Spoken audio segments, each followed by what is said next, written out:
係各位網友嚇，呢條片啊講下呢個聖誕新年假期嗰啲人嗰個流出流入嚇，同埋香港嘅消費究竟整體嘅趨勢係點？我亦都由我嘅 personal experience，即係我哋嘅餐廳嘅消費，講講呢幾日嘅 situation 啊，呢幾日嘅 situation 就係冬至。就係聖誕前夕呢個當然啦，香港人嘅大假啦。香港人就係大家都知道咧，台灣係冇假噶嘛，日本係冇假噶嘛，大陸係冇假噶嘛。咁咧就係港人提前喺假期嚟港外出。琴日46萬港人出境，34萬人經大陸口岸北上，較舊年冬至多10萬人，多10萬人喎。舊年冬至冇事發生一啲年，都多10萬人就多好多咯。機場出境咧有67000人，打破復活節假期嘅紀錄，創出疫後單日新高，創出新高。另外，本港同深圳相連嘅6個陸路口岸咧，琴日有104000人嘅內地旅客抵港，有10萬人。超過10萬人少少抵港，係自從深圳居民恢復一簽多行第2次突破10萬，終於有10萬人落嚟啦。呢個呢，以前嚟講，呢個真係10萬唔係好多。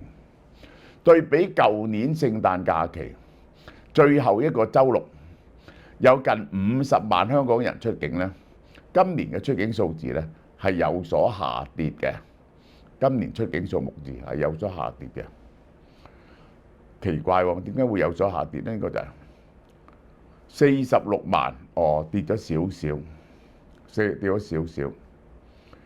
計星期六嚟講就喺羅湖落馬洲支線、香園圍、落馬洲、文錦渡、深圳灣6個喺深圳相近嘅陸路口岸，琴日總共有104700幾個內地居民來港。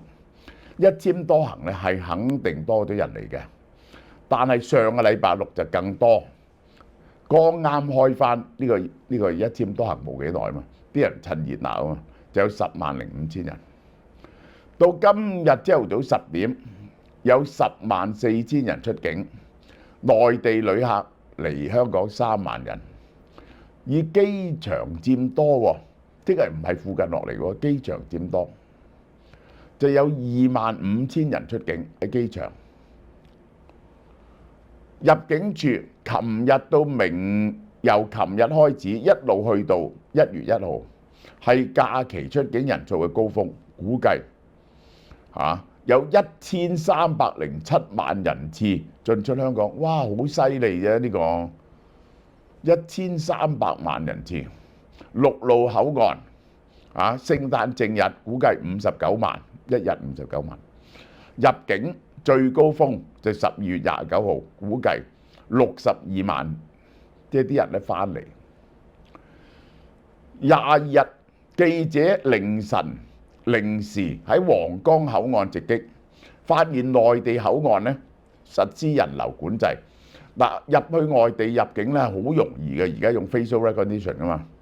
並架起鐵馬維持秩序，現場打晒蛇餅，但係你唔能夠遮住嘅嘛，要逐個過去。記者實測一個人要半個鐘頭先至可以過關進入深圳。哇！咁多口岸都仲咁逼，我真係唔明。其後記者行去皇崗口岸嘅百合路，用滴滴出行叫車，個 app 顯示附近有73個人等緊車，冇顯示要等幾耐。等咗10分鐘冇車，於是就要搭的士。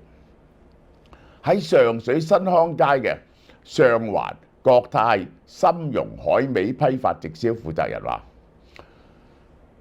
深圳一簽多行恢復咧，街上嘅人流多咗，但生意冇多到。我可以話俾你聽，我嘅感覺都係人流多咗。即係唔好計呢幾日嚇，呢幾日係特別情況。生意冇多到，內地咧唔準帶海味入境啊！以前梗係帶海味入境啦，海味生意梗係冇幫助啦。凡係海參、元貝、花膠都唔帶得返去深圳，反而香港人喺內地買咗海味呢，喺香港自用唔受限制，所以港人北上消費生意更加差。即係以前啲海味呢，就全部喺香港買嘅，點解呢？香港啊，因為大陸呢，就係啲冇錢消費啊嘛。過去嗰60年啊，香港人係掌握晒，因為完全係廣東人，就係喺香港掌握晒海外呢啲貨嘅供應量，包括咗南非鮑魚啊、花膠，完全掌握喺香港人嘅手上。咁而家呢，就開始香港人控制唔到啦，有啲人呢，就直接賣去大陸，直接賣大陸。琴日冬至嚇，好多人同屋企團聚食晚飯做冬，嗰啲人咧去北上做冬喎，呢個就係嗱，我講俾大家聽。真正嘅情況就係星期五、星期六兩晚，我哋嘅生意係比平時少咗嘅。一般嚟講，我哋認為呢個原因咧，就因為嗰啲人喺屋企做冬，喺屋企做冬，有時喺屋企就未必出外食飯嘅。咁就至於有幾多人去深圳做冬呢？我真係唔知。但係佢呢度話有。深圳酒樓2個禮拜前已經爆滿啦，一半係香港客，咁嘅撲街啦。深圳餐廳負責人人均消費150至200蚊，好多香港人習慣喺呢邊消費，梗係平啲啦。呢個唔使講。港人馬小姐一家6口喺深圳食嘢受訪。幾個細路喎，佢好嘢喎，有2、3個細路喎，咁犀利啊！去順德餐廳食飯好舒服嚇，佢哋嘅嗰啲餐廳冇咁逼嘅，當然服務好多啦，夠人手啦，食到滿台大魚大肉，唔使理餐牌價錢，食得好癲都得嚇。另外一台有個胡小姐一家4口第一次去深圳做冬。以前喺香港酒樓做嘅，自己唔識煮飯啦，呢個梗係點解唔幫襯我哋買盤菜呢？佢認為喺深圳晚餐嘅體驗一般，因為一道菜要等1個鐘頭先至上菜深圳晚餐體驗一般，深圳嘅優勢選擇較多點解1個鐘頭先至上菜呢？我唔明喎。深圳好足夠嘅人手，佢嗰間嘅啫。喺深圳揼埋骨唱埋 K， 一家4口使2000蚊。哦，咁樣經營海鮮檔口10年嘅徐老闆，今年生意爭咗30%。我話俾你聽，我哋呢2日嘅生意係跌咗10% 度。人流係有啲人行，但係唔知點解唔買嘢喎，忍住個荷包買嘢，都係使3幾百蚊，冇話以前咁使幾千。香港人其實我都話對通脹預期係心理，對經濟預期又係心理。啲人一覺得經濟環境唔好就唔使錢，越唔使錢呢，就個經濟環境越唔好，越唔好呢，你就覺得啱。呢啲呢，就係叫 self-fulfilling prophecy， 自我實現嘅意願嚟嘅。所以刺激經濟同埋削減通脹都係要打預期嘅。徐老闆話：冬至唔敢備貨，比平日生意更差，係受到港人北上嘅影響。港人北上係有影響，但係唔係真係咁大呢？咁都幾大喎！咁多人上去就咁多人上去都幾大，而且呢，仲有好多人外遊啊嘛。野村證券話：喂，呢個咁長嘅假期，香港人呢，好多得去就係日本、韓國亦都冬天有去東南亞嘅，有去泰國，有去馬來西亞嘅。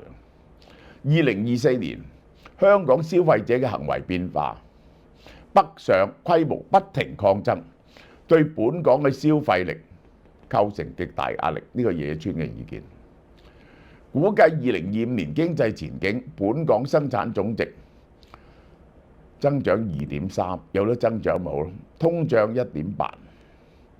美銀話，由於訪港旅客只係得2018年嘅70%，呢一個係冇辦法，呢個係整體香港連飛機連航線都唔夠，好多航線取消咗，譬如維珍尼亞咧就唔飛香港，好多人都唔飛香港。本港嘅零售銷售低過2018年2成，旅遊客少咗3成，自己內部嘅消費，香港人嘅人數唔會減少嘅，少咗2成，減少啲啦。失業率好低，但係就業增長停滯，而且冇人工加，限制本地消費嘅能力。估計今年經濟增長咧就會由今年嘅2.5跌到2。嗱，呢個數我係懷疑嘅，有一部分數咧係因為由個出入口帶動，而出入口啲數咧係好有問題。私人投資梗係啦，都唔起樓。我識得嗰啲人喺建築公司做嘅，佢話冇晒喎，所有工程停晒。